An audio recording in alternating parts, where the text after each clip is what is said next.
3 times he told himself to let her go. 3 times he watched her walk toward the door of his private club, her white dress glowing under the dim lights like a beacon of everything pure in a world drenched in blood. 3 times his jaw clenched so hard he tasted copper. But when she turned back one last time, when those wide brown eyes met his across the smoke-filled room with a mixture of fear and something he couldn't name, Marco Valentini knew he was about to break the only rule that had kept him human. If you want to discover how an innocent girl wandered into the most dangerous man's territory and made him forget every principle he'd lived by, subscribe now.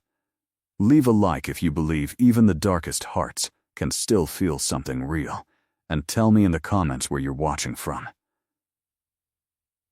Your presence here means everything. The bass thundered through the walls of Inferno, the exclusive nightclub that served as Marco's legitimate front and his very illegal headquarters. Red velvet curtains divided the main floor from the private rooms where deals were made, where debts were collected, where Marco ruled his empire with an iron fist wrapped in Armani. At 35, he was the youngest man to ever control the entire eastern seaboard's operations. He hadn't gotten there by being soft. The scar that ran from his left eyebrow to his cheekbone was a reminder of the night he'd learned that mercy was a luxury men like him couldn't afford. His dark eyes, almost black in certain lights, had witnessed things that would break most people. He sat alone in his usual booth, elevated above the dance floor, watching everything and everyone like a king, surveying his kingdom. A glass of whiskey sat untouched in front of him.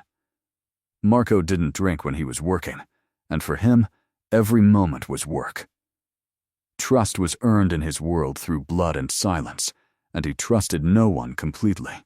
His second-in-command, Victor, approached the booth with the careful respect of a man who knew exactly how dangerous his boss could be. "The shipment arrived clean," Victor said, his Russian accent thick. "No problems at the docks." Marco nodded once, his attention already drifting back to the crowd below. That's when he saw her. She stood near the entrance, clearly lost, clutching a small purse against her chest like it could protect her from the predators that circled these rooms every night. Her dress, simple white cotton that fell just above her knees, marked her as someone who didn't belong here. Everyone else wore black, red, leather, silk, the uniform of the night. She wore innocence like armor, and it made her the most dangerous person in the room. Not to others, to him. Who let her in? Marco's voice was low, deadly calm. Victor followed his gaze and shrugged. She came with the bachelorette party. Bride's little sister, probably. You want me to know? The word came out sharper than intended. Leave her. But Marco couldn't leave her, not in his mind. He watched as she navigated through the crowd, how she flinched when men got too close, how she kept searching for someone, probably looking for her sister in this maze of bodies and sin. She had long dark hair that fell in natural waves down her back, and even from this distance, he could see her hands trembling slightly. Fear. He knew fear intimately, could smell it, could taste it. But hers was different. It wasn't the fear of someone who knew what he was. It was the fear of someone completely out of her element, innocent to the darkness that breathed in places like this. Marco told himself to look away. He had a strict policy, one that had served him well for over a decade. No innocence, no virgins, no good girls who didn't know the rules of his world. He'd seen too many men in his line of work destroy pure things just because they could, and he'd sworn he'd never become that kind of monster. There were lines even he wouldn't cross. And then she looked up. Their eyes met across the impossible distance of the club. The music seemed to fade into white noise. The crowds disappeared. It was just her, with those impossibly large eyes full of something that made his chest tighten in a way that felt like a heart attack, and him, the man who'd forgotten he even had a heart. She didn't look away. Most people did when they caught his stare. They felt the danger radiating from him like heat from a furnace, and they ran, but she just stood there, frozen like a deer in headlights, and something in her gaze held a question he couldn't decipher. Marco stood abruptly, the movement fluid and predatory. Victor straightened immediately. "Boss?" "I'm taking a walk." He descended from his booth, moving through the crowd with the ease of a shark through water. People parted without him having to say a word. They felt him coming, felt the weight of his presence, and they moved. It was the natural order of things in his kingdom.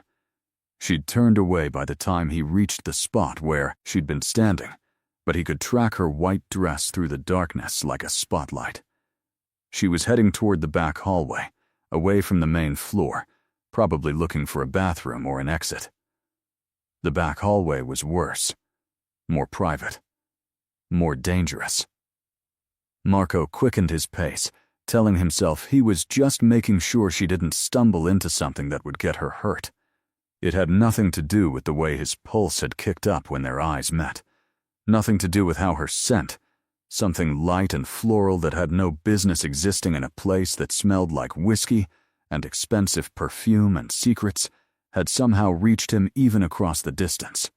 He found her standing in front of a door marked private, her hand hovering over the handle, clearly debating whether to try it. "You're lost." His voice came from behind her, and she spun around so fast she nearly lost her balance. He reached out instinctively, his hand closing around her upper arm to steady her. The touch burned. Marco released her immediately, but the sensation of her skin, warm and soft, and completely untouched by the kind of violence he carried in his bones, lingered on his fingertips like a brand. "I'm sorry," she said, and her voice was exactly what he'd imagined. Soft, slightly breathless, with an honesty that seemed impossible in his world. "I'm looking for my sister. She's supposed to be here for her bachelorette party, but I can't find her anywhere, and this place is so big and—" She stopped, seeming to realize she was rambling, and bit her lower lip. Marco's eyes tracked the movement against his will.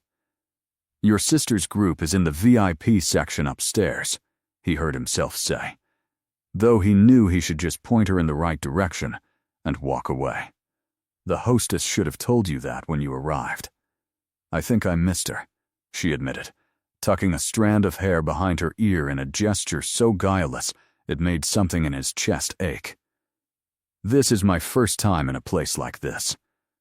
I don't really go to clubs." Of course she didn't. Marco could read people the way others read books. It was a survival skill he'd honed since childhood, and everything about her screamed inexperience.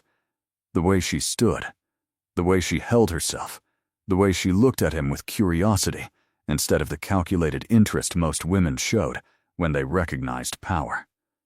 She had no idea who he was. The realization should have been a relief. Instead, it felt like an opportunity, and that thought alone should have sent him running in the opposite direction. "I'll take you to her," he said, and started walking before she could refuse, before he could change his mind. She hurried to keep up with his longer stride, her heels clicking on the marble floor. "Thank you so much. I'm Elena, by the way. Elena Russo." Russo. The name hit him like a punch to the gut. There were 3 Russo families he knew of in the city. One ran a legitimate restaurant chain. One had connections to a rival organization he'd made peace with years ago. And one was the family of Antonio Russo, a federal prosecutor who'd made it his life's mission to bring down men exactly like Marco. "Which Russo family?" he asked, keeping his voice neutral.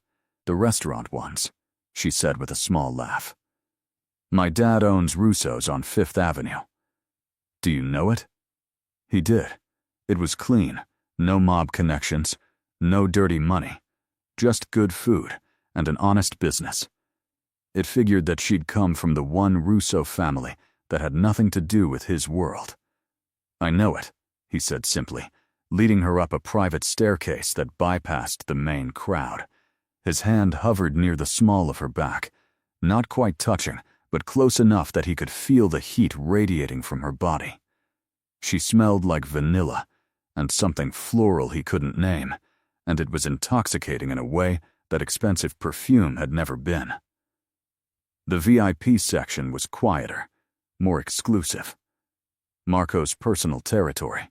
He rarely brought anyone up here who wasn't part of his inner circle, but he told himself he was just doing a good deed, helping a lost girl find her sister. Nothing more. He spotted the bachelorette party immediately. 8 women wearing matching pink sashes and tiaras, clearly several drinks into their celebration. One of them looked up and squealed when she saw Elena. "There you are. We thought you'd chickened out and gone home." The woman, clearly the bride based on the larger tiara and bride-to-be sash, rushed over and grabbed Elena's hand. She was beautiful in that polished, high-maintenance way, but next to Elena's natural grace, she seemed almost harsh. "I got lost," Elena explained, glancing back at Marco with a grateful smile that did absolutely nothing to calm the war raging inside him. "But this gentleman helped me find you." The bride's eyes widened as she finally noticed Marco, and he watched recognition dawn on her face. Unlike her sister, she knew exactly who he was. Her smile became fixed, nervous. "Mr. Valentini, we're honored to be here." "Thank you for, enjoy your evening." He cut her off, not interested in the fawning gratitude. His eyes stayed on Elena, who was looking between him and her sister with growing confusion. "Wait," Elena said, her brow furrowing. "You own this place?" "I own many places," Marco replied, and before she could ask more questions, before her sister could warn her about exactly who and what he was, he turned and walked away. He made it exactly 10 steps before he stopped. His hands curled into fists at his sides. Every instinct he'd honed over decades of survival screamed at him to keep walking, to forget the innocent girl with the honest eyes and the vanilla scent. She was everything he couldn't have, everything he'd sworn to keep away from. And yet, he turned back. Elena was being pulled toward her sister's group, but she was looking over her shoulder at him. Their eyes met again, and this time, he didn't look away. He crossed back to her in 3 long strides, ignoring the sudden silence from the bachelorette party, ignoring Victor's sharp intake of breath from across the room. "Dance with me," Marco said. It wasn't a question, but it wasn't quite a command either. Elena's eyes widened. "I don't think one dance," he interrupted, extending his hand. "Then I'll leave you to your sister's party."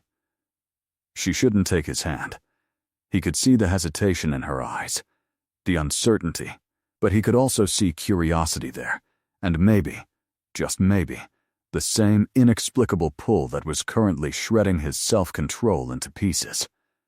Elena placed her small hand in his, and Marco knew in that moment he was damned. He led her to a private section of the VIP floor, where a few couples swayed to the slower song that had just started. The bass was still present, but muted up here, replaced by something with actual melody, actual emotion. He pulled her close, closer than was proper, one hand settling on her waist while the other held her hand against his chest. She fit perfectly, her head coming just to his shoulder, her body soft where his was hard with violence and scars. "You shouldn't be here," he said, the words coming out rougher than intended. "In the club? With me." She looked up at him, and he could see her pulse fluttering at the base of her throat. "Why not?" "Because I'm dangerous. Because I've killed men with these same hands that are touching you. Because everything I touch turns dark and you're made of light. Because I'm not a good man, Elena Russo." She was quiet for a moment, swaying with him to the music, and when she spoke, her voice was barely above a whisper. My sister looked scared when she recognized you. Who are you? He could lie. He was good at it. But something about her honest eyes made him want to give her the truth, or at least a version of it. I'm someone your family would tell you to run from, and yet you helped me find my sister. You didn't have to do that. No, he agreed. I didn't. The song shifted into something slower, more intimate, and Marco found himself pulling her closer still until there was barely any space between them. He could feel every breath she took, could feel the slight tremor in her body that told him she was affected by this proximity as much as he was. It was insanity. Pure insanity. I should go, Alana whispered, but she didn't move. Yes, Marco agreed, but his hand tightened on her waist. They stayed like that, locked in a moment that felt suspended outside of time, outside of reality. Around them, the club continued its usual chaos. Deals were being made in dark corners. Money was changing hands. His empire was running exactly as it should. But none of it mattered as much as the woman in his arms, who was looking at him like he might be something other than the monster he knew himself to be. Marco, she said, testing his name on her lips, and hearing it in her voice did something to him that he couldn't explain. It sounded different. Clean. Like maybe if she kept saying it, he could become someone worthy of the way she was looking at him. The song ended. Reality crashed back.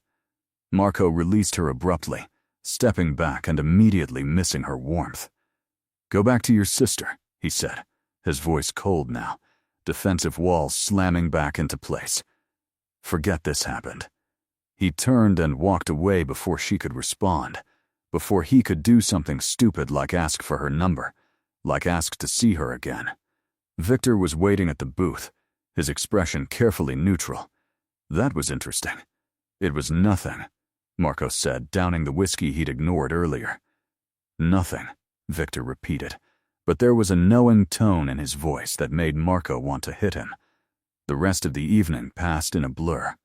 Marco conducted his usual business, met with the usual people, made the usual decisions about territory and money and violence. But his attention kept drifting to the VIP section, where Elena sat with her sister's party, nursing what looked like a single glass of champagne all night. She didn't belong in his world. That was the problem. She was too good, too pure, too untouched by the darkness that was his constant companion. And yet he couldn't stop watching her, couldn't stop noticing how she smiled at her sister with genuine happiness, how she politely declined when other men tried to approach her, how she never once looked at her phone but stayed present with the people around her. At midnight, the bachelorette party started to break up. Marco watched from his booth as Elena hugged her sister goodbye, as she collected her small purse and headed for the exit. Every muscle in his body tensed with the need to follow her, to make sure she got home safe. Let her go, boss, Victor said quietly. She's not for you. Marco's jaw clenched. I know that, but knowing it and accepting it were two different things. He lasted exactly 5 minutes after she left before he was on his feet and heading for the door. Victor didn't try to stop him, just shook his head with the resignation of a man who'd seen his boss make questionable decisions before. The night air was cold, a sharp contrast to the heat of the club. Marco scanned the street and found her immediately, standing at the corner trying to hail a cab, her white dress making her visible even in the darkness. He approached silently, a skill he'd perfected over years of needing to move unseen. She jumped when she noticed him, her hand flying to her chest. You scared me. Where's your car? He asked, ignoring her alarm. I don't have one. I took the subway here, but it's late and I just want to get home safely, so I'm trying to get a cab. She took the subway. Of course she did. She probably had no idea that the neighborhood around his club turned dangerous after dark, that women disappeared from these streets, that he owned half the police force, and the other half was too scared to patrol here properly. I'll drive you, he said, already pulling out his phone to text his driver. No, really, I couldn't, Elena. The way he said her name made her stop mid-sentence. It's 1 a.m. You're in my territory. You'll let me make sure you get home safely, or you'll stand here and argue with me while every predator in a 6-block radius notices a beautiful woman alone at night. She blinked. You think I'm beautiful? That wasn't the part she was supposed to focus on. Marco cursed himself internally. My car will be here in 30 seconds. Get in it or don't. But I'm not leaving until you do. His black Mercedes pulled up exactly on time, driven by Thomas, who'd been with him for 15 years and knew better than to ask questions.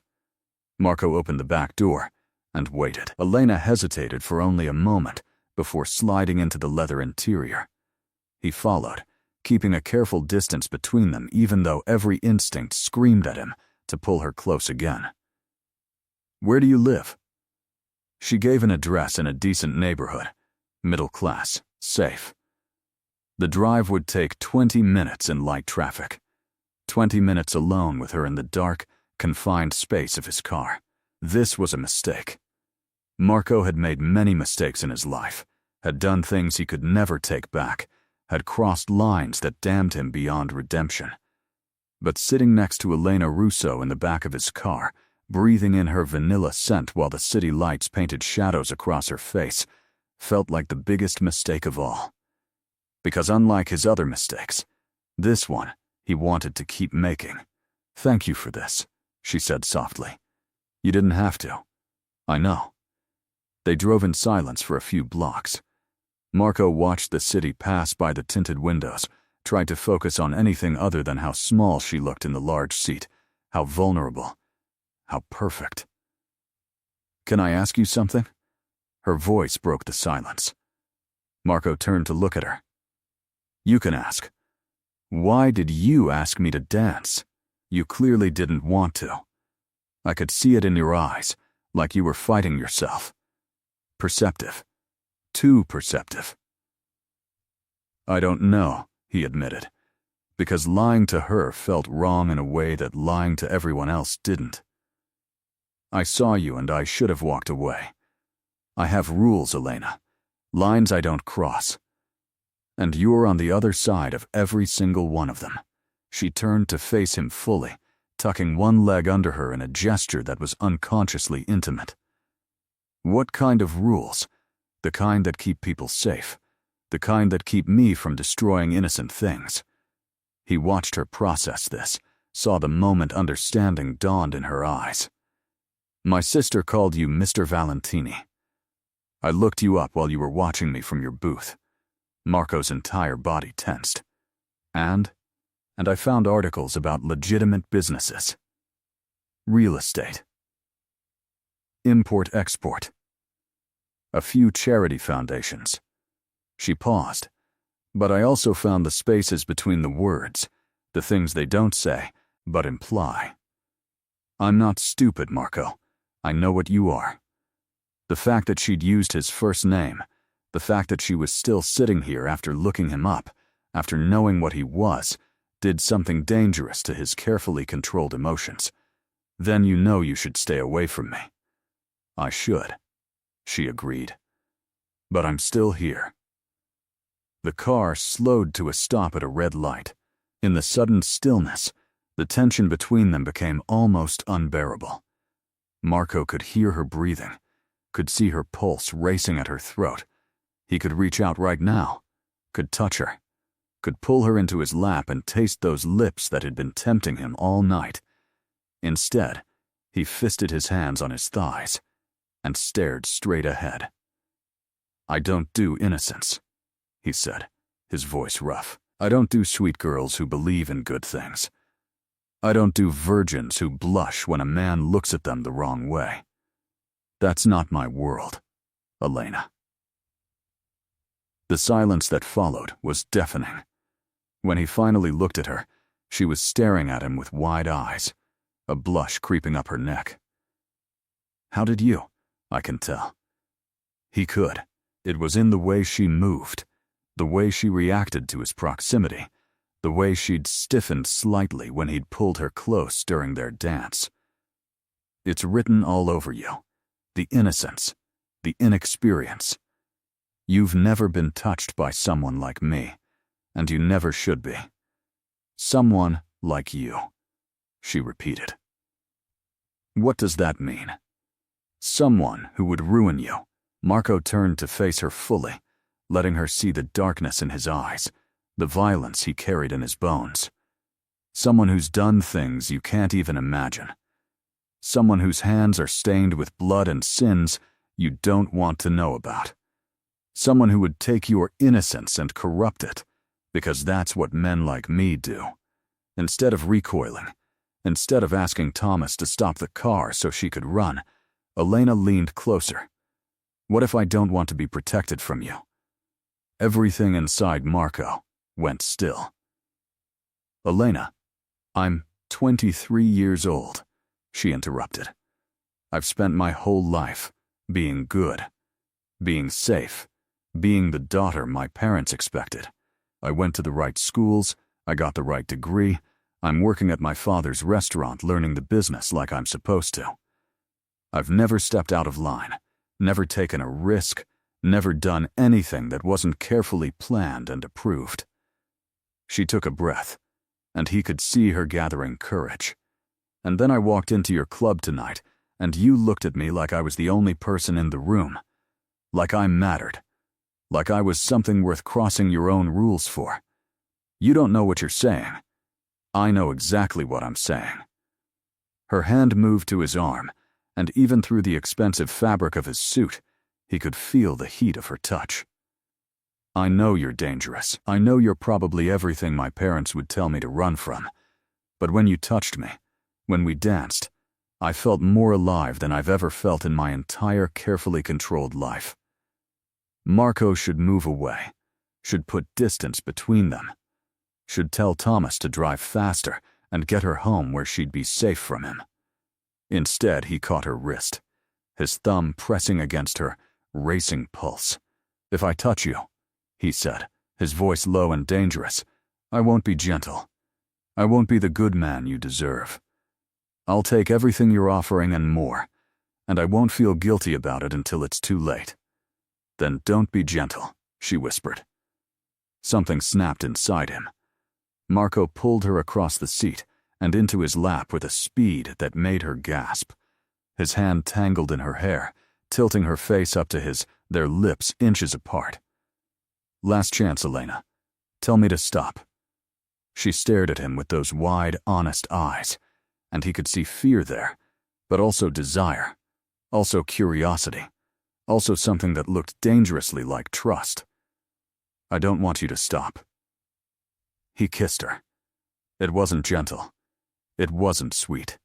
It was possession and hunger, and the breaking of every rule he'd ever made for himself.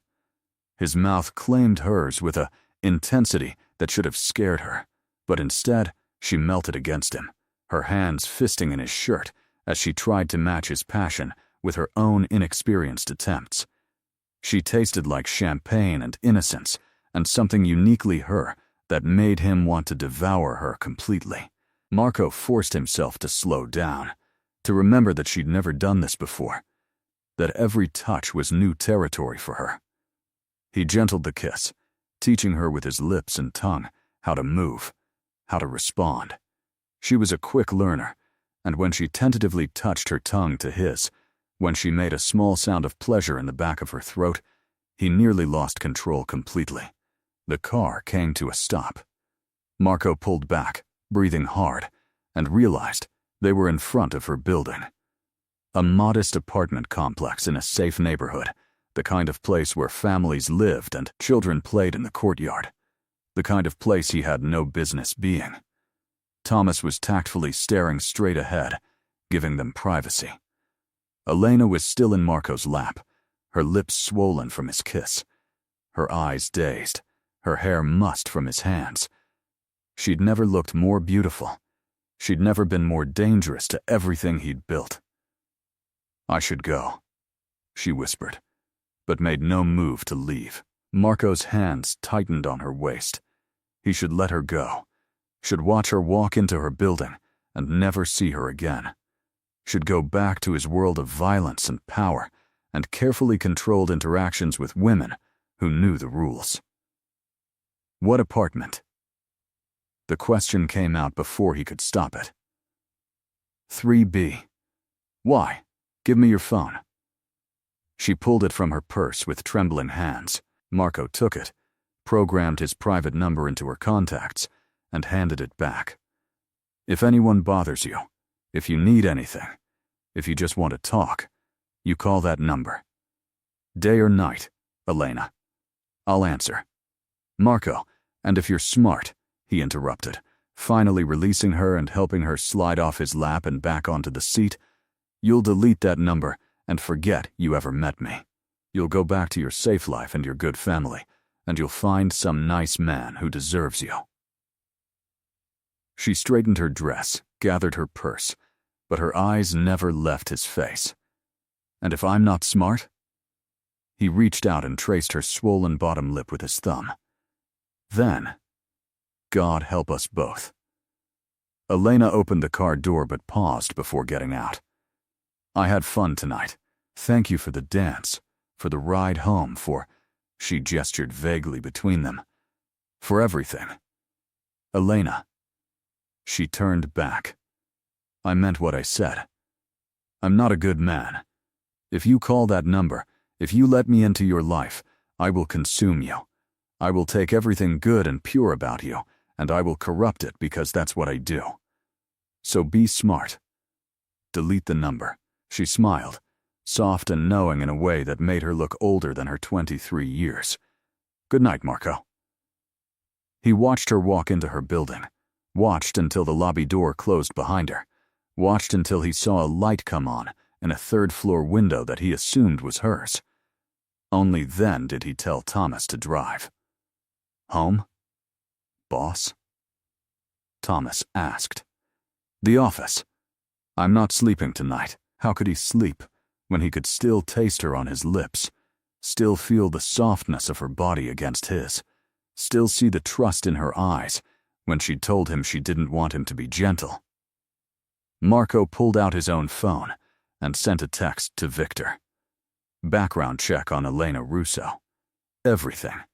Family, friends, work, habits. I want to know what she had for breakfast 3 years ago. The response came immediately, already on it. Figured you'd want it. Another text followed. She's clean, boss. No connections to anyone in the life. Just a good girl, working at her father's restaurant. Exactly what she appears to be. That's what worried him. In Marco's world, everyone had an angle. Everyone wanted something, but Elena had looked at him with genuine interest, had kissed him with honest desire, had offered herself with a vulnerability that seemed impossible in the cynical world he inhabited. She was either the most dangerous woman he'd ever met, or the most genuine. He wasn't sure which option scared him more. His phone buzzed. Unknown number. Can't sleep. Keep thinking about the dance. Delete this number yet? Against every instinct, against every rule, against his better judgment, Marco smiled. Not yet. The 3 dots appeared, disappeared, appeared again. She was typing, deleting, retyping. He waited, patient in a way he never was, because somehow he knew whatever she was about to say would be worth the wait. I know I should. I know you're dangerous. I know this is crazy. But I can't stop thinking about you. Marco stared at the message for a long moment. He could end this right now. Could tell her it was a mistake, that she should forget him, that he'd been drinking and hadn't meant any of it. The lie formed in his mind, ready to be typed. His fingers moved across the keyboard. I'm still tasting you, still feeling you in my lap, still hard from one kiss. Delete the number, Elena. Before I do something we'll both regret. Her response was immediate. What if I don't want to have regrets? What if I want to know what it feels like to not be good for once? His hand tightened on the phone. She had no idea what she was asking for, No idea what he was capable of. "I have a rule," he typed. "I don't do innocence. I don't take what can't be given back. You're offering me something precious, and I'm telling you I'll destroy it. Then, maybe it's time to break your rules." The car pulled up to his office building, a sleek high-rise in the financial district that housed his legitimate operations on the lower floors and his very illegal ones at the top. Marco sat in the back seat, staring at her message, warring with himself. Victor was waiting in the lobby. Marco could see him through the glass doors, probably with a dozen issues that needed immediate attention, a dozen decisions that only he could make. His empire didn't run itself. He had responsibilities, obligations, a reputation to maintain. And yet, all he could think about was a girl in a white dress who tasted like innocence and promise. "Come to my office," he typed before he could stop himself. "Now." "I can't. It's 2 a.m. "Exactly. If you're going to do this, if you're going to step into my world, you need to understand what it means. My world doesn't sleep, Elena. It doesn't follow normal rules or normal hours.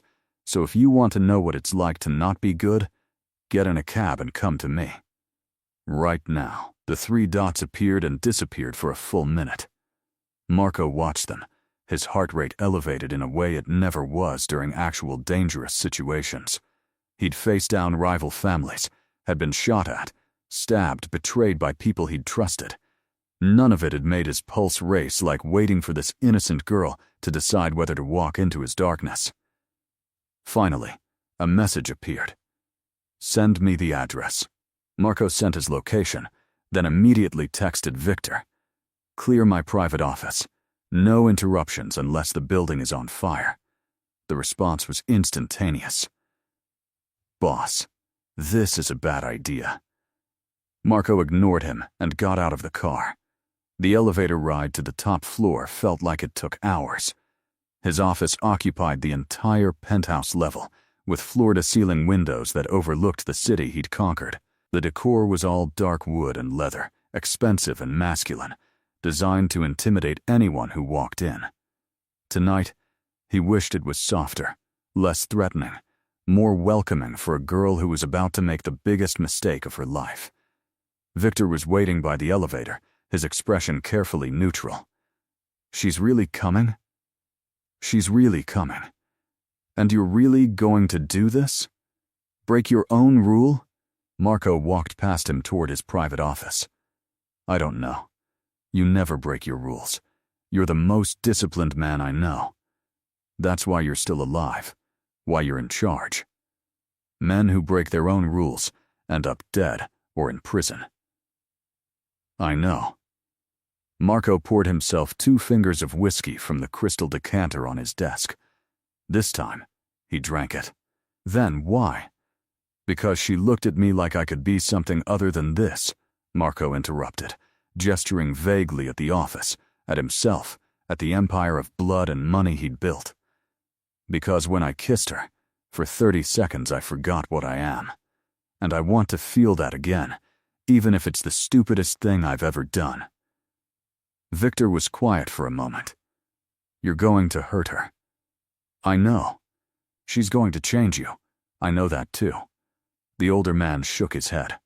"I hope she's worth it." So did Marco.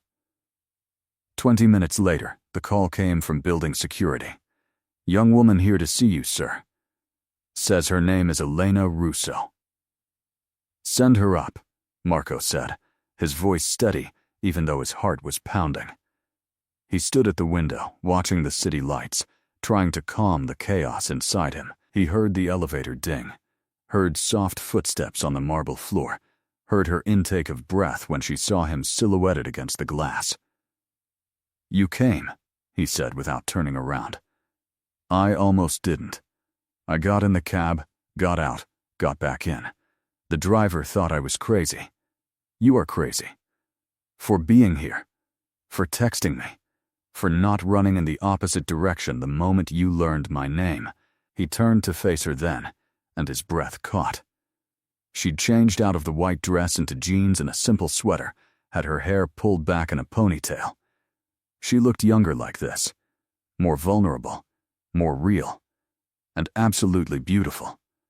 "I'm terrified," she admitted, standing in the doorway like she might bolt at any second. "Good. You should be." Marco moved toward her slowly, giving her time to run if she wanted to. "I'm terrified too, if that helps. You don't seem like someone who gets scared." "I don't. Not of violence, not of danger, not of death." He stopped in front of her, close enough to touch but not touching. "But you scare me, Elena. You scare me because you make me want things I can't have, because you make me forget why I made my rules in the first place."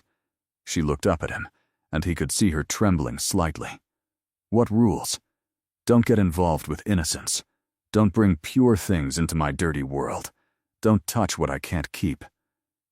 His hand came up to cup her face, his thumb tracing her cheekbone. "Don't fall for girls who deserve better than what I can give them. What if I don't want better?" Her voice was barely a whisper. "What if I just want you?"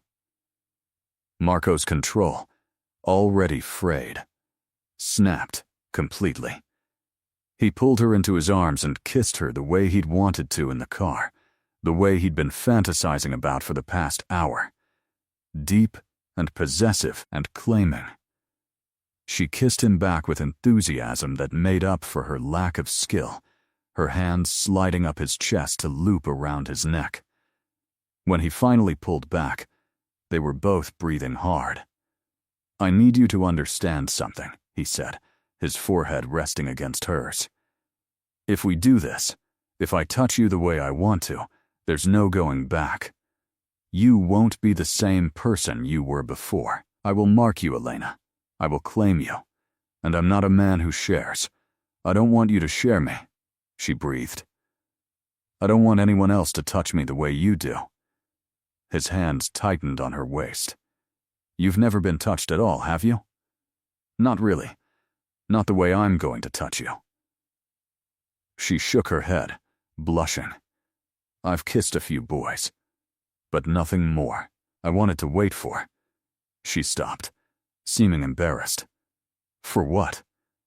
"For someone who made me feel the way you do, like I'm burning up inside, like I'll die if you don't touch me." Marco groaned and captured her mouth again, walking her backward until her back hit the wall next to his desk. His hands roamed over her body, learning her curves through her clothes, feeling her arch into his touch. When his fingers found the hem of her sweater, he paused. "Last chance, Elena. I'm giving you one more opportunity to walk away, to go home and forget this ever happened, to be smart."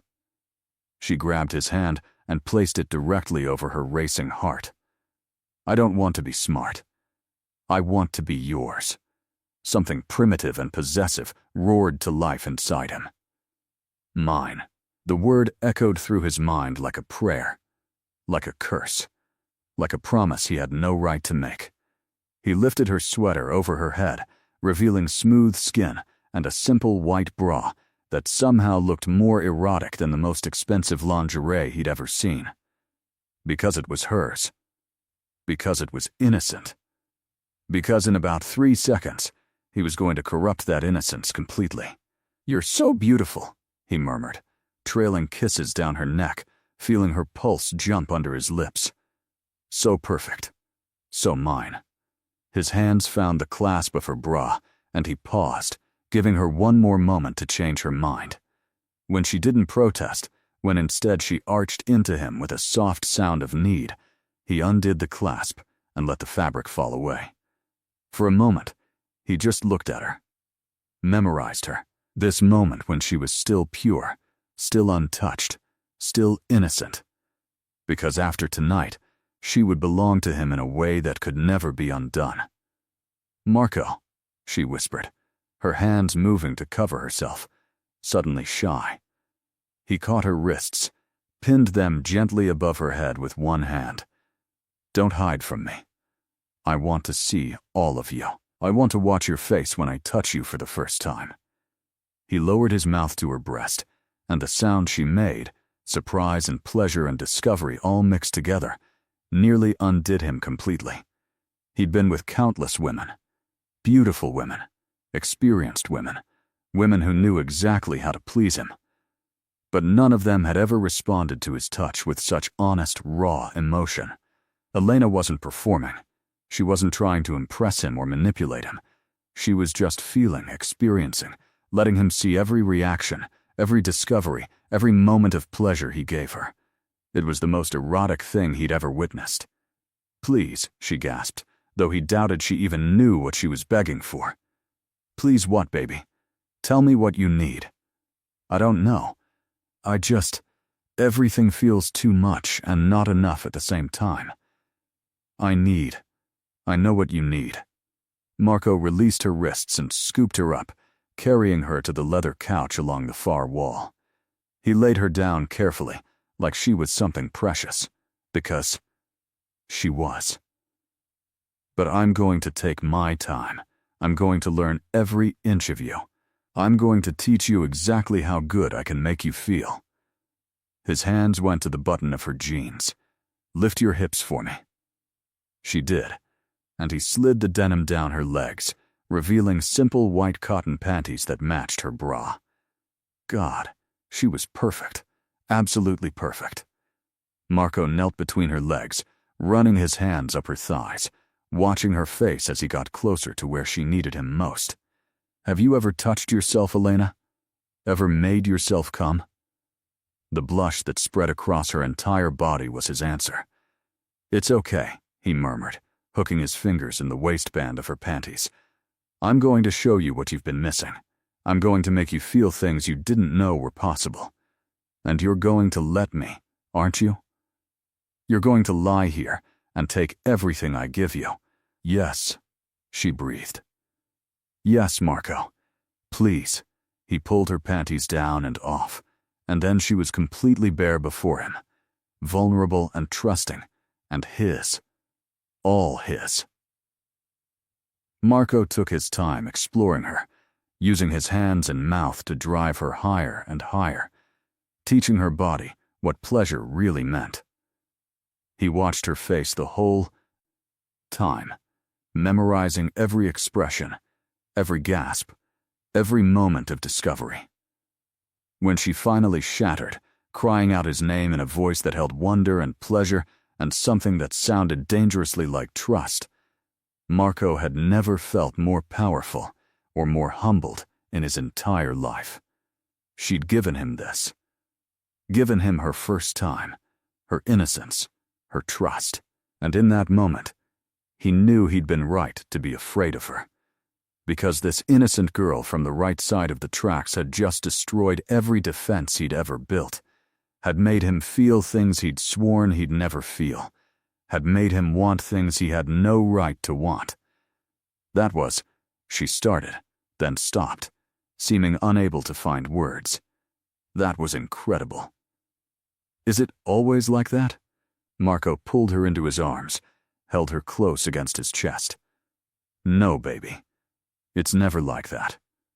What we have, this is rare. This is dangerous. Why dangerous? Because I'm already addicted to you. Because I want to keep you. Because you've just become the biggest weakness I've ever had, and in my world, weaknesses get you killed. Because I don't share, he said instead, and I don't let go of what's mine. She looked up at him, her eyes still hazy with pleasure, and smiled. I don't want you to let go. They stayed like that for a long time, Marco holding her, Elena curled against him like she belonged there. Outside, the city continued its endless pulse. Inside, something fundamental had shifted. Eventually, she stirred against him. What happens now? Now was the question, wasn't it? The smart thing would be to take her home, to end this before it went any further, to go back to his carefully controlled life where emotions were liabilities and connections were weaknesses. But Marco had never been good at denying himself what he wanted, and he wanted Elena Russo more than he'd wanted anything in his entire life. Now, he said slowly, You have a choice. I can take you home, and we can pretend this was a one-time thing. A mistake made in the heat of the moment. You go back to your life, I go back to mine, and we never speak of this again." He paused, his hand tightening on her hip. "Or you can stay. You can let me show you more. You can step fully into my world, knowing exactly what that means. Knowing that once you're mine completely, I won't let you go easily." Elena was quiet for a moment, processing. "Then, what does being yours completely mean?" "It means I keep you close. It means I know where you are, who you're with, what you're doing. Not because I don't trust you, but because in my world, being connected to me makes you a target." He forced himself to be honest with her, to show her the darkness she'd be walking into. "It means there will be nights I can't tell you where I've been or what I've done. It means you'll have to trust me even when I can't give you all the answers. It means your family will probably hate me, and they'll be right to." "And what do I get in return?" she asked quietly. Marco turned her in his arms so he could look at her directly. "Everything. You get all of me, Elena. Every dark, twisted, violent part. You get my protection, my loyalty, my devotion. You get a man who will burn the world down for you, who will kill anyone who threatens you, who will worship you like the miracle you are."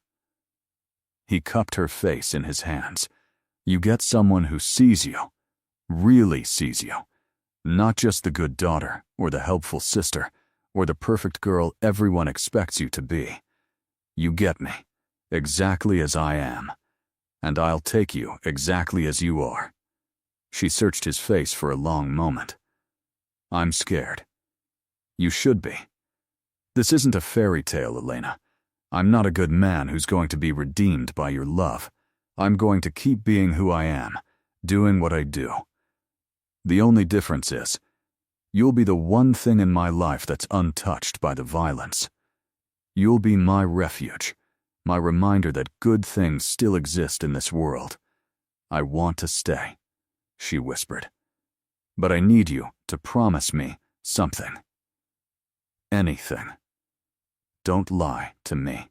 Even if the truth is ugly, even if you think it will hurt me, I need you to be honest. I can handle a lot, Marco. But I can't handle being lied to." It was a reasonable request. It was also one of the hardest things she could have asked for. His entire life was built on deception, on carefully maintained lies and half-truths. But looking into her eyes, seeing the trust there, he knew he'd try.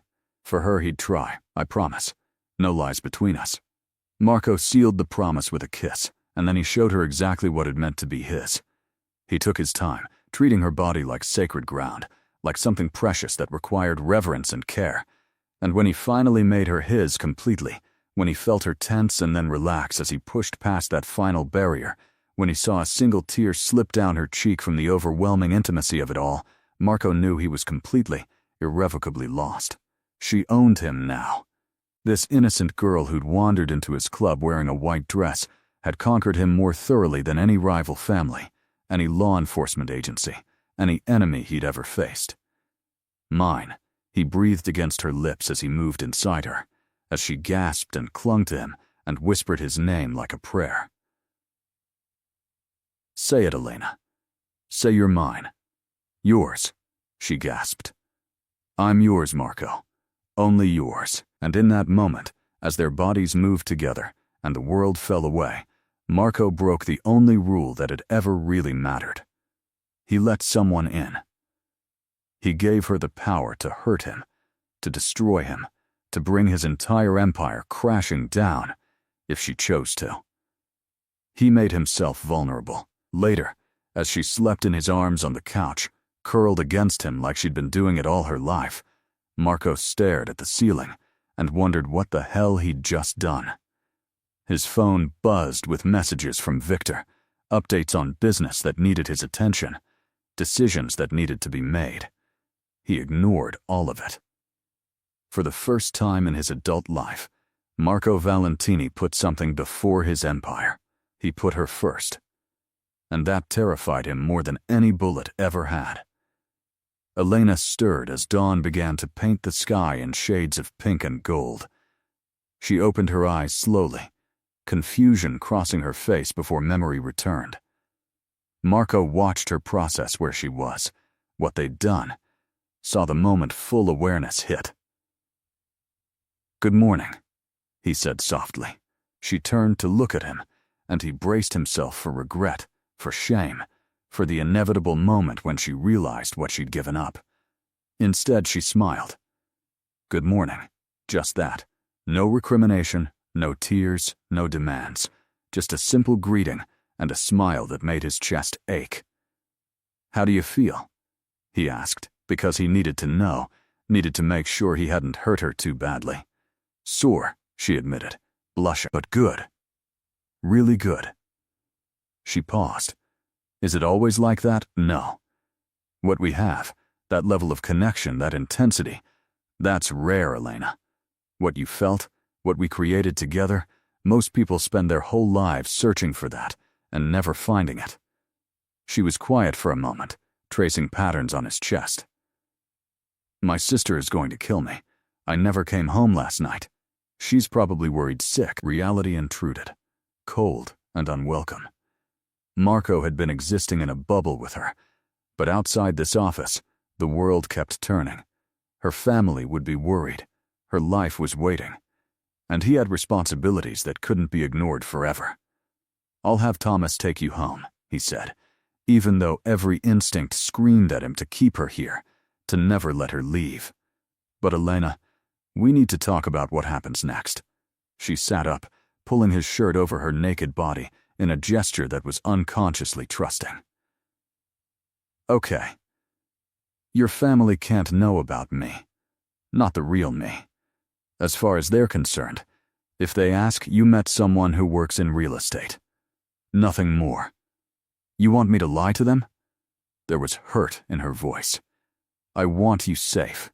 And you won't be safe if your family knows you're involved with me. They'll either try to pull you away, which will put them at risk, or they'll try to use the connection, which will put you at risk." He took her hand. "This isn't about hiding you or being ashamed. This is about protecting the people you love from my world." She nodded slowly. "What about my job? My life? I can't just disappear. You don't have to. You keep working at your father's restaurant. You keep your friends, your routine, everything that makes you who you are. But you'll also have security that you won't see. People watching to make sure you're safe. And your nights?" He pulled her close. "Your nights belong to me. Every night? As many as you can give me. I know I'm being selfish, Elena. I know I should let you go, should give you a chance to live a normal life with a normal man, but I can't. I've tasted you, I've had you, and I'm not strong enough to walk away." She kissed him softly. "I don't want normal. I want you." They stayed like that for a few more precious minutes before Marco forced himself to move. He called Thomas, sent Elena to his private bathroom to shower and change back into her clothes. By the time she emerged, he'd already gotten an update from Victor. Her sister had called her phone 14 times, her father twice. Elena checked her phone and winced. "I really need to go." "I know." Marco walked her to the elevator, hating every step that brought them closer to separation. "Call me when you get home safe. Call me tonight before bed. Call me any time you want to hear my voice." She smiled up at him. "That's going to be a lot of phone calls." Good. The elevator arrived. Elena stepped in, then turned to face him. "Marco, thank you. For last night. For everything. For making me feel like you matter." He finished. "Because you do, Elena. More than you know." The doors closed between them, and Marco stood there for a long moment, staring at the brushed steel, feeling something he hadn't felt in years. Hope and terror. Because hope was dangerous for men like him. Hope made you vulnerable. Hope made you believe things could be different, could be better, and in his experience, hope was usually just a setup for disappointment. Victor appeared at his elbow. "So, it's done then. You've really claimed her." "I have. The families are going to see this as weakness. A man who breaks his own rules for a woman is a man who can be manipulated." Marco turned to face his second-in-command. "Then they can try to manipulate me. It won't end well for them. And if someone tries to hurt her to get to you?" The question Marco had been avoiding. The nightmare scenario that had kept him from getting involved with anyone for over a decade. Because in his world, love was leverage. Caring about someone made you vulnerable, and his enemies would absolutely use Elena against him if they knew what she meant to him. "Then I'll kill everyone even remotely involved," Marco said calmly. "I'll burn their organizations to the ground. I'll make an example so brutal that no one will ever think about touching what's mine again." Victor studied him for a long moment. "You really care about her. It wasn't a question. I really care about her. Then we need to increase security. Not just on her, but on her entire family. Anyone she cares about becomes a potential target." Marco nodded. He'd already thought of that, had already started making mental plans. Do it quietly. "I don't want her scared, and I don't want her family asking questions." The weeks that followed established a new rhythm in Marco's life. During the day, he ran his empire with the same ruthless efficiency he always had. Meetings with family heads, negotiations over territory, decisions about shipments and money, and the 1,000 small details that kept his organization running smoothly. But at night, he was hers. Elena would finish her shift at the restaurant, and either he'd pick her up or she'd meet him at his penthouse.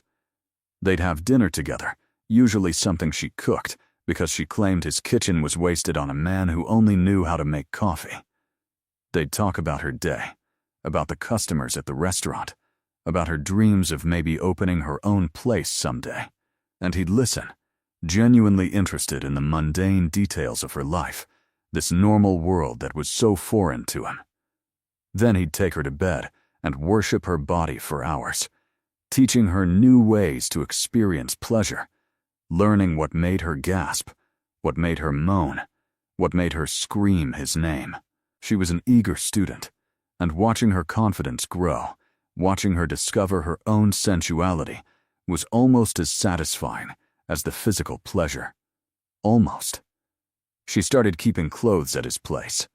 A toothbrush appeared in his bathroom. Her books ended up on his nightstand. Small invasions that should have felt like threats to his carefully controlled space, but instead felt like coming home. Marco caught himself smiling at random times during the day, thinking about something she'd said, remembering the way she'd looked at him the night before. Victor noticed. Everyone noticed. The cold, untouchable Marco Valentini was different now. Still dangerous, still not someone you wanted to cross, but there was a warmth there that hadn't existed before. It made some people nervous. It made others think he was weak. Those people learned their mistake quickly. A rival family tried to move into his territory in Brooklyn, thinking his distraction with Elena meant he was losing his edge. Marco's response was swift and brutal. He didn't just push them back, he destroyed their operation completely. Made an example that reminded everyone exactly who controlled this city. But afterward, instead of celebrating the victory with his men like he usually would, he went straight to Elena's apartment, pulled her into his arms, and held her until the violence stopped echoing in his head. She was his refuge, his reminder that good things still existed. And slowly, carefully, she was teaching him that maybe, just maybe, he could be something more than the monster he'd always believed himself to be. It was 2 months into their relationship when Elena's father requested a meeting. Marco knew it was coming. Eventually, her family would notice the changes in her, would ask questions she couldn't or wouldn't answer. He'd hoped for more time, but he'd always known this confrontation was inevitable. They met at Russo's restaurant. After closing, just the two of them. Antonio Russo was in his 60s, a solid man who'd built his business from nothing through hard work and honesty. Everything Marco wasn't. Mr. Russo. Marco greeted him, extending his hand.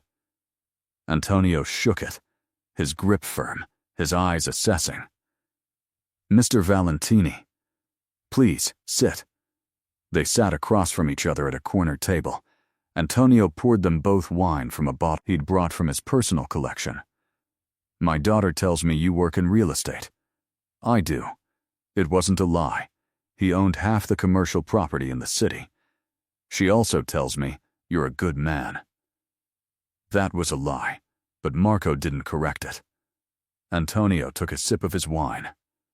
I wasn't born yesterday, Mr. Valentini. I know who you are. I know what you do. I've lived in this city my whole life, and I make it my business to know the dangerous people in it. Marco respected the directness. Then you know I'm not the kind of man you want involved with your daughter. No, I don't. But Elena is 23 years old, an adult who makes her own choices. And she's chosen you. Antonio leaned forward. What I need to know is whether you're going to hurt her. I'll try not to. It was the most honest answer he could give. But I can't promise she won't get hurt. Being with me comes with risks. Will you be faithful to her? Yes. That answer came without hesitation. Will you protect her? With my life. And when you inevitably do something terrible, when your world crashes into hers, and she sees exactly what you're capable of, will you let her go if that's what she needs? Marco was quiet for a long moment. I don't know if I'm strong enough to do that. Antonio nodded slowly, as if this was the answer he'd expected.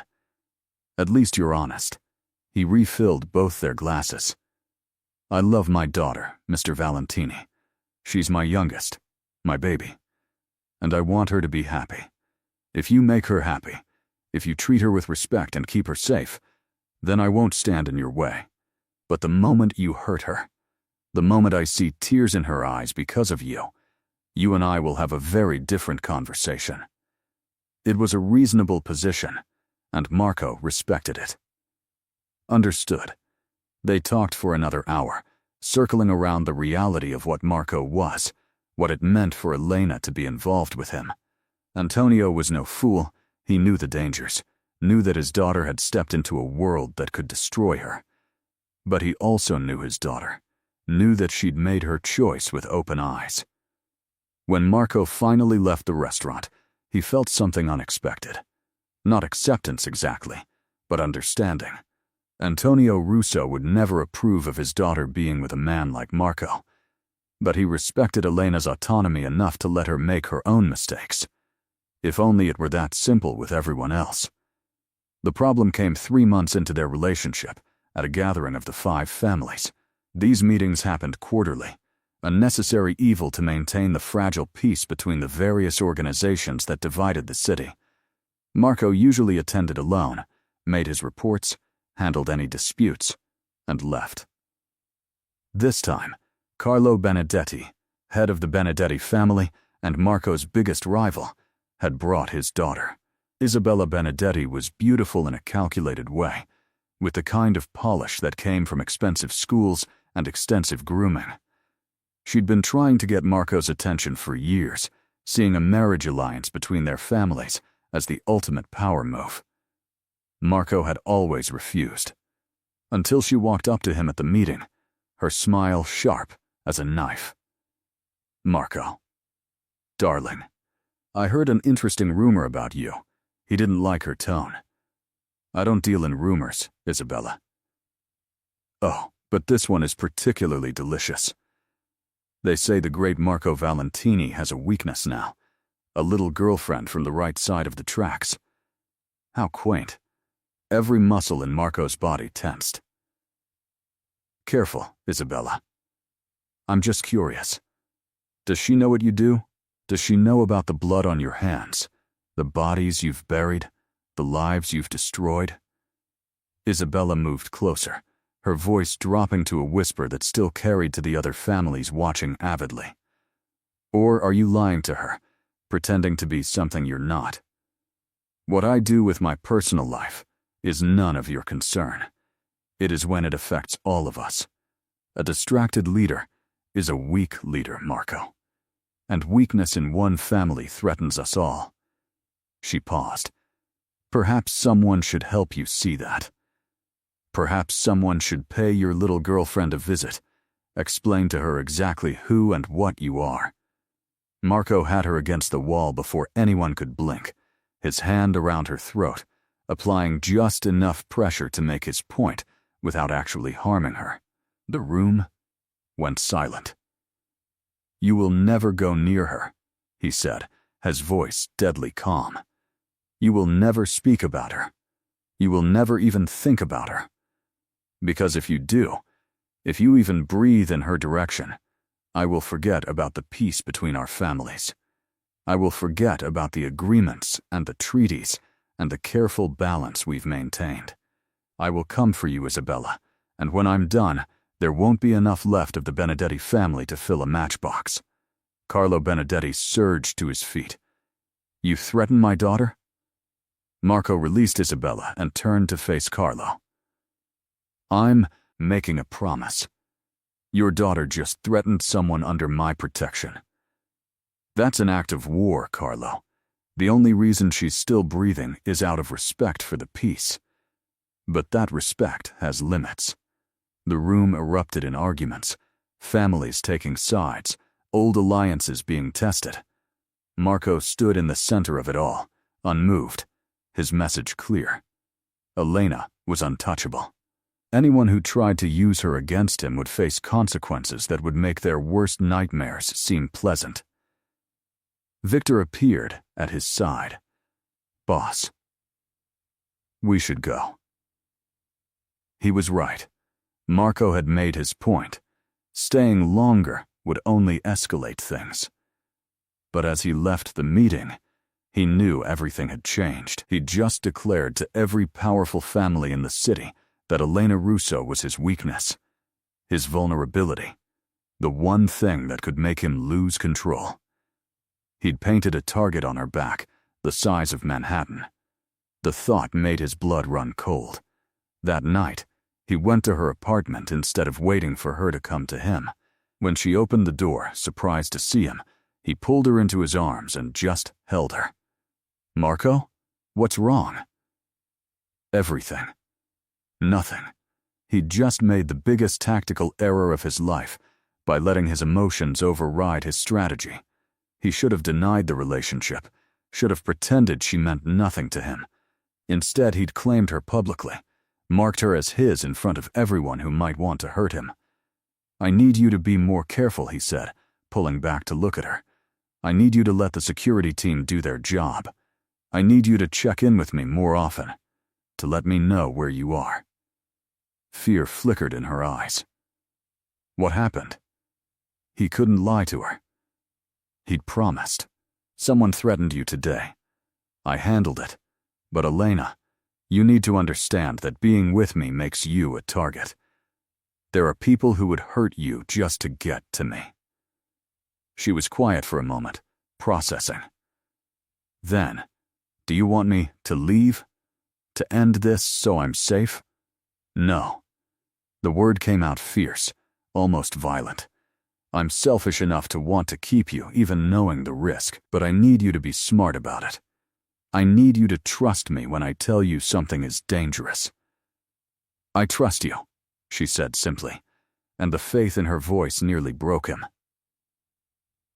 They spent that night talking about the reality of his world, about the dangers she'd be facing, about the precautions they'd need to take. And through it all, Elena never once suggested leaving, never once seemed to regret her choice. It made him love her more, and that terrified him. Because Marco Valentini had never loved anyone in his entire adult life. Love was vulnerability. Love was weakness. Love got you killed, and yet Looking at Elena curled up against him as dawn broke over the city, he knew he'd gladly face any danger, any enemy, any threat, if it meant keeping her in his life. She'd broken all his rules, made him forget why he'd built his walls so high, made him believe, for the first time in decades, that maybe he could be something more than what he'd always been. 3 months turned into 6. 6 into 9. Elena integrated into his life in ways both small and profound. She met Victor, who treated her with cautious respect. She learned when not to ask questions about his work. She understood the difference between his public face and the man he was with her in private. And Marco, for his part, learned to let someone in. Learned to share parts of himself he'd kept locked away for years. He told her about his childhood, about a father who'd beaten love out of him and replaced it with violence. About climbing through the ranks of his organization by being smarter, more ruthless, more willing to do what needed to be done than anyone else. He showed her the scars on his body, the physical reminders of a life lived in violence. And she didn't flinch, didn't judge, just listened and held him and made him feel, for the first time, like maybe he could be forgiven for the things he'd done. On their 1-year anniversary, Marco took her to his private estate outside the city, a place few people knew about. They had dinner on the terrace overlooking gardens that bloomed even in early autumn, and as the sun set, painting the sky in shades of gold and crimson, he pulled a small box from his pocket. "I'm not a good man," he started, and Elena smiled because he'd said these words before. "I know. And I can't promise you a normal life, or safety, or anything that a good man could give you. I know that too." He opened the box, revealing a ring. Simple, elegant, with a single diamond that caught the dying light. "But I can promise you everything I am, all of me, the good and the bad and the ugly parts. I can promise that I'll protect you with everything I have, that I'll be faithful until my last breath, that I'll love you, even though love terrifies me more than any bullet ever has." Tears were streaming down Elena's face. "Is this, Elena Russo, will you marry me? Will you take this broken, violent man and let him spend the rest of his life trying to be worthy of you?" She launched herself into his arms, nearly knocking him over, laughing and crying at the same time. "Yes, yes, of course yes." He slid the ring onto her finger with trembling hands, and then he kissed her the way he'd wanted to that very first night, with all the possessive intensity that he'd been holding back, because she was his now, completely, irrevocably his. The wedding was small and private, just her immediate family and his most trusted associates. They married at sunset in the garden of his estate, Elena in a simple white dress that reminded him of the night they'd met, Marco in a dark suit that couldn't quite hide the dangerous man beneath. When the priest said the words that bound them together, when Marco slid the wedding band onto her finger and she did the same for him, he felt something shift inside his chest, like a lock clicking open, like chains falling away, like maybe, just maybe, even someone like him could deserve happiness. That night, in the bedroom of his estate, he made love to his wife with a reverence that would have shocked anyone who knew him as the cold, ruthless Marco Valentini.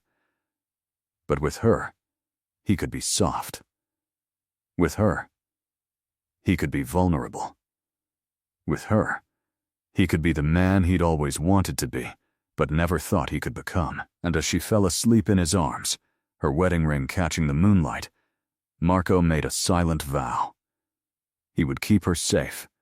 He would protect her from his world. He would love her with everything in him until his last breath. Because sometimes, he'd learned, the most dangerous thing wasn't being weak. It was being strong enough to let someone matter. Elena had broken all his rules, had walked into his darkness wearing innocence like armor, had seen the monster and chosen to love him anyway. And in doing so, she'd given him the one thing he'd never thought he'd have: a reason to believe that even men like him could be saved.